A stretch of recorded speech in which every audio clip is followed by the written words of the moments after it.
sumala ni San Lucas. Himayan ikaw, O Ginoo. Laghang mga tao gikan sa lungsuran nangadtong Jesus ug sa nagapundok na sila iyang gisulti kini sa bigaya. May isa ka tao na miadto sa aron magbugas og mga binhi. Samtang nagsabot siya, pipila sa mga binhi, nahulog diha sa gianan, diin gitulog-tulugan kini sa mga tao o gituga sa mga langgam. Nahulog ang uban sa yutang batuon o sa pagtulog niini na layak kay wala na'y kaumog ang yuta.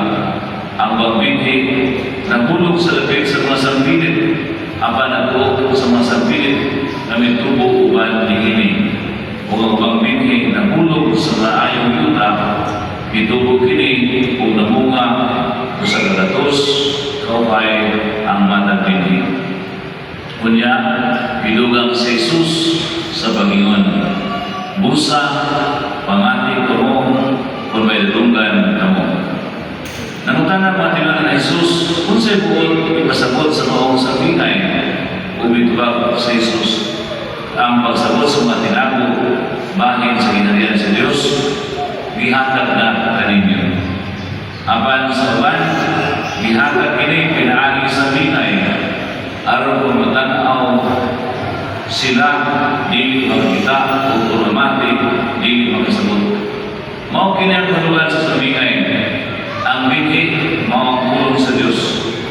Ang binhi na nahulog sa gianan mao kadto mga tao nga nakadungog sa pulong sa Dios.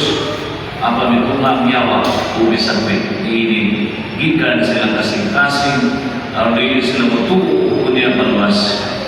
Ang binhi na nahulog sa yutang batuon, mao kadtong nagadungog sa mensahe o malibayo mo dapat kini, apan wala kini magagamot sa ilang kasing-kasing.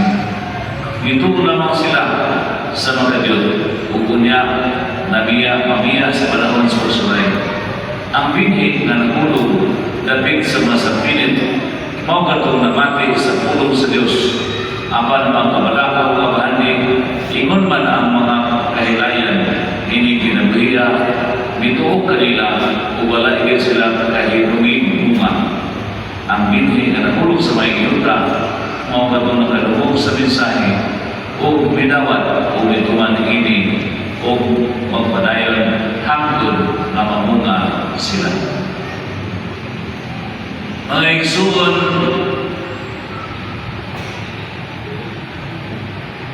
ang Ebanghelyo